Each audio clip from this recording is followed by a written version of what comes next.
अर्चनीय वंदनीय मुदमंगलमय संत समाज, रविवारी सत्संग में उपस्थित धर्म प्रेमी सज्जनों, आज के इस रविवारी सत्संग में हम सब उपस्थित हैं और गुरु ज्ञान की चर्चा कर रहे हैं, साधना की बातें कर रहे हैं।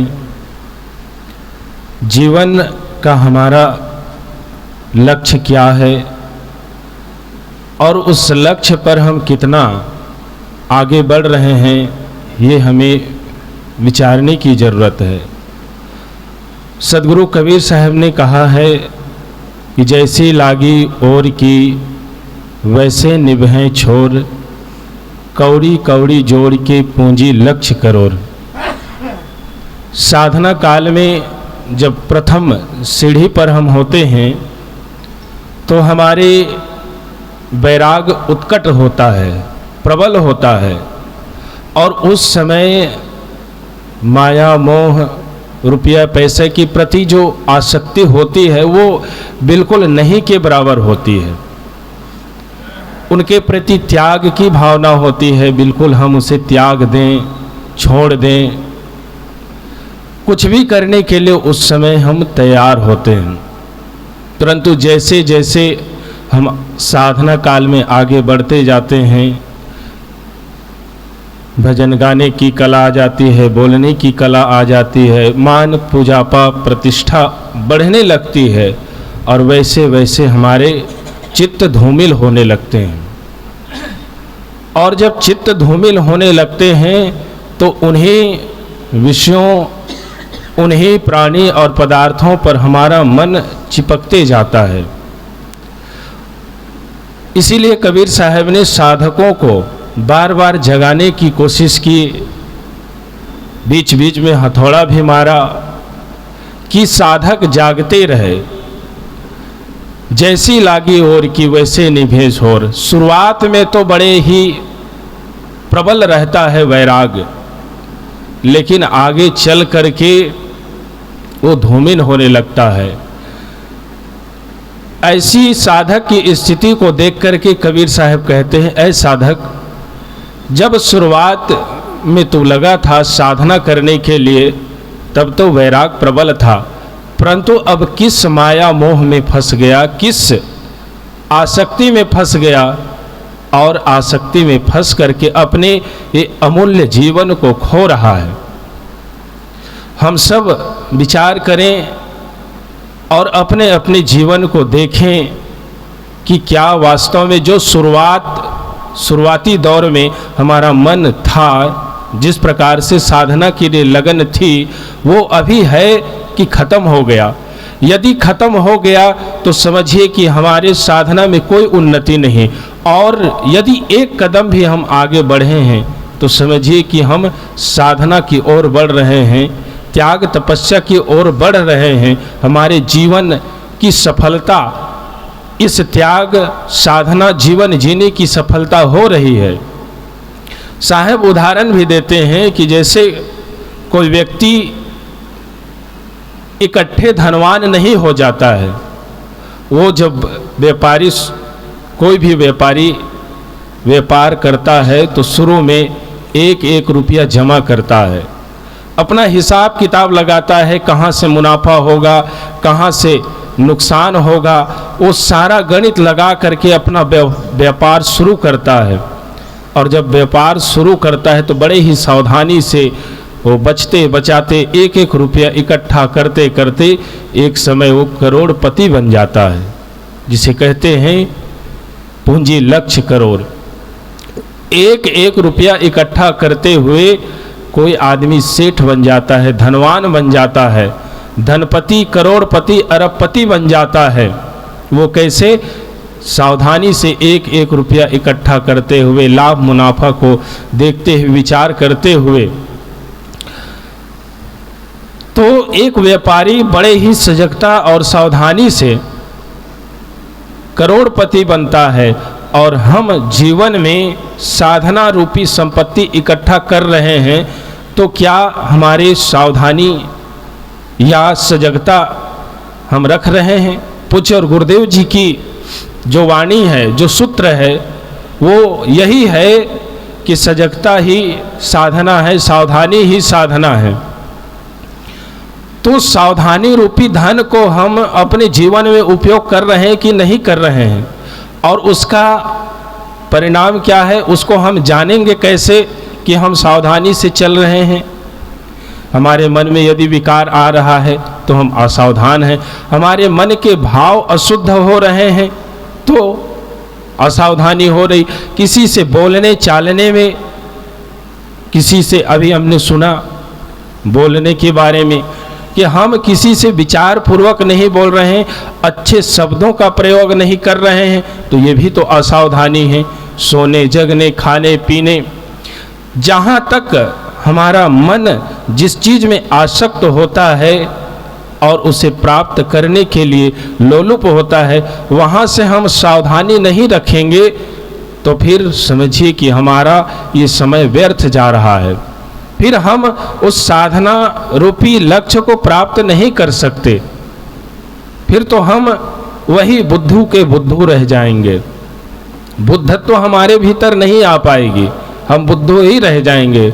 इसलिए संत गुरुजन की जो बातें हैं सजगता और सावधानी की, उसे हमें निरंतरता, उस पर हमें निरंतर विचार करने की ज़रूरत है। सदगुरु कबीर साहब ने कहा है कि फहम आगे फहम पाछे, फहम दाहिने डेर, फहम पर जो फहम करे सो फहम है मोरी।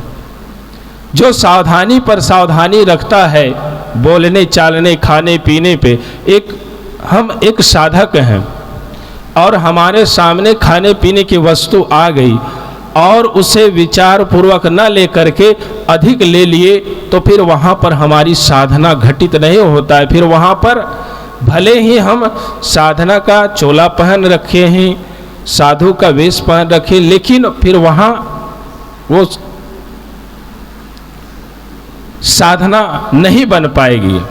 इसलिए खाते पीते सोते जागते हमें बिल्कुल सावधान रहने की ज़रूरत है। हमें एक लक्ष्य पर पहुंचना है, और वो लक्ष्य क्या है? संतों ने, गुरुजनों ने कहा है कि है लक्ष्य पहुंचना उस मंजिल तक जिसके आगे राह नहीं। अब लक्ष्य में पहुंचना भी है और उसके आगे राह भी ना है, तो उसके लिए क्या करना होगा? कौन सी राह नहीं है आगे?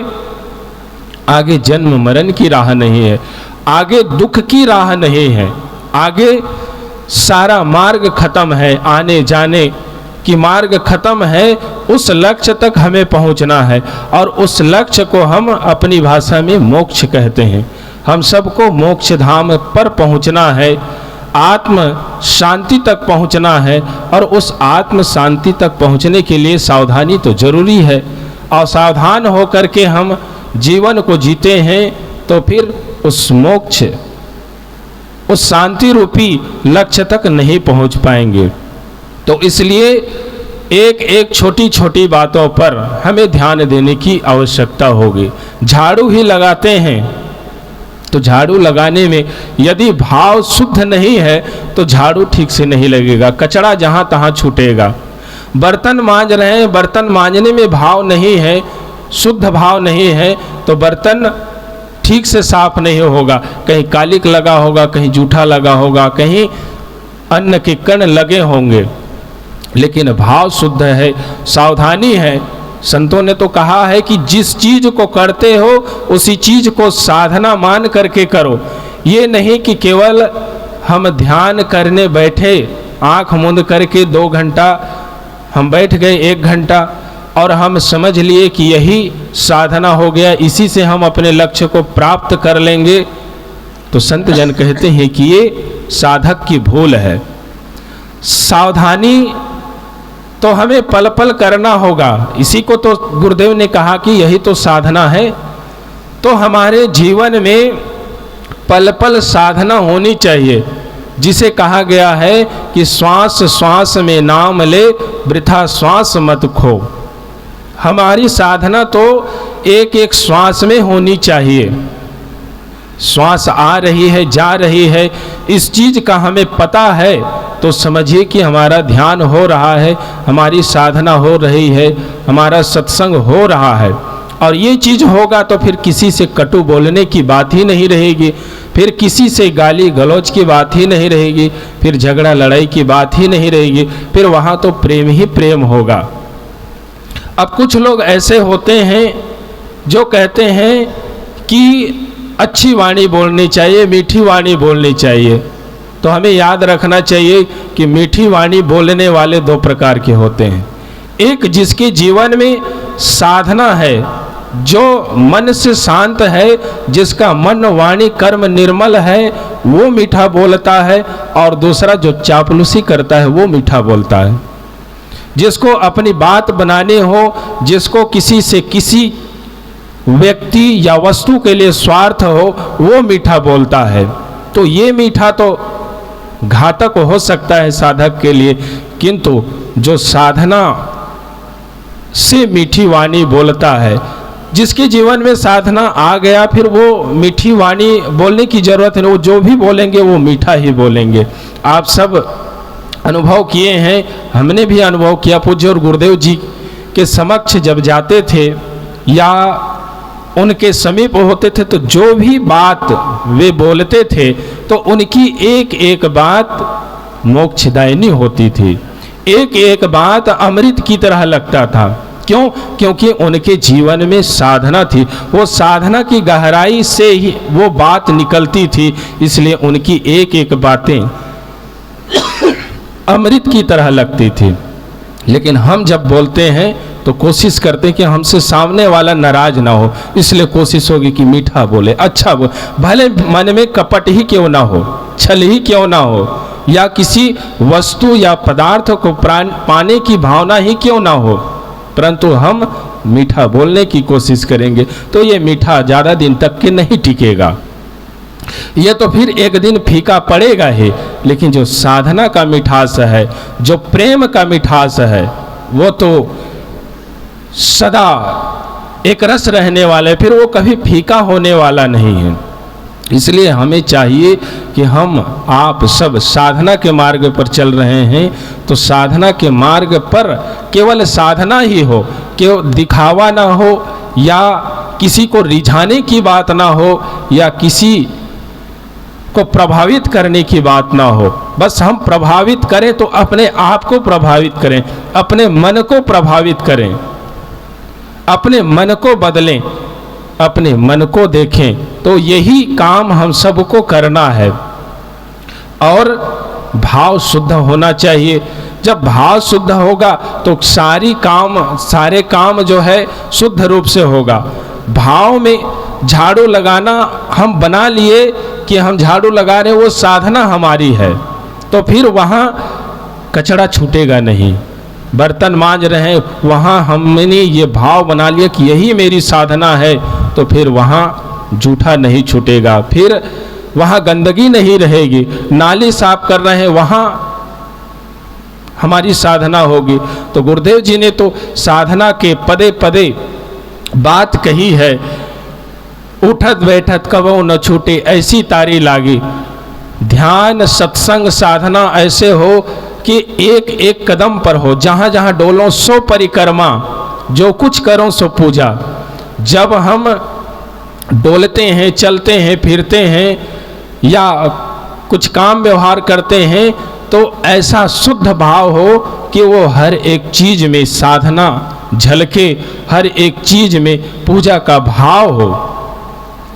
हम सोचते हैं या संसार के लोग सोचते हैं कि दिन भर संसारिकता में, व्यवहार में अपने समय को लगाता है, उलझन में रहता है और 2 घंटा किसी देवी देवता के पास जा करके वो पूजा करने की एक प्रक्रिया करता है और वे सोचता है कि हमने भगवान की पूजा कर ली, सत्संग कर लिया, भजन कर लिया। कबीर साहब कहते हैं कि ये तो एक प्रकार से पूजा की लाइन में तो है, सत्संग के लाइन में, लेकिन संपूर्ण नहीं है, वो आधा अधूरा है। वो तो मन को बहलाने के लिए है, परंतु यदि जो कुछ करो सो पूजा का भाव आ जाता है तो फिर समझिए वही असली साधना है। तो हम सब को चाहिए, जो भी सुख चाहते हैं, जो भी शांति चाहते हैं, जो भी अपने जीवन में आत्म अनुभूति चाहते हैं, इस संसार के कलह कल्पना से उठ करके मोक्ष रूपी शांति को पाना चाहते हैं, मोक्ष को पाना चाहते हैं, उन सभी को चाहिए कि वे अपने जीवन को सावधानी से जिए।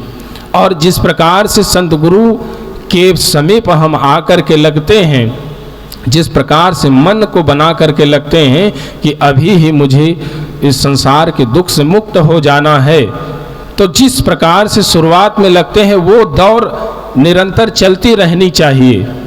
कब तक?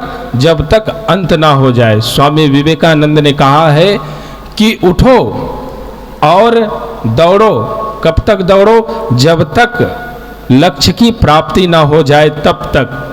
लेकिन हम क्या करते हैं? हम उठते तो हैं, चलते तो हैं, परंतु लक्ष्य तक पहुँचे बिना वहीं दम तोड़ देते हैं या दम टूट जाता है।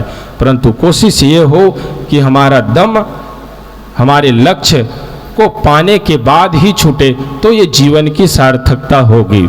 तो सदगुरु कबीर साहब ने कहा कि जैसी लागे और की वैसे निभे छोर, कौड़ी कौड़ी जोड़ के पूंजी लक्ष्य करोड़। यदि हम लक्ष्य को प्राप्त करना चाहते हैं, लक्ष्य तक पहुंचना चाहते हैं, तो हमारी लगन जैसे प्रारंभ में वैराग्य के प्रति था, सेवा के प्रति था, संत गुरु के प्रति भक्ति की थी, वो निरंतरता बनी रहनी चाहिए।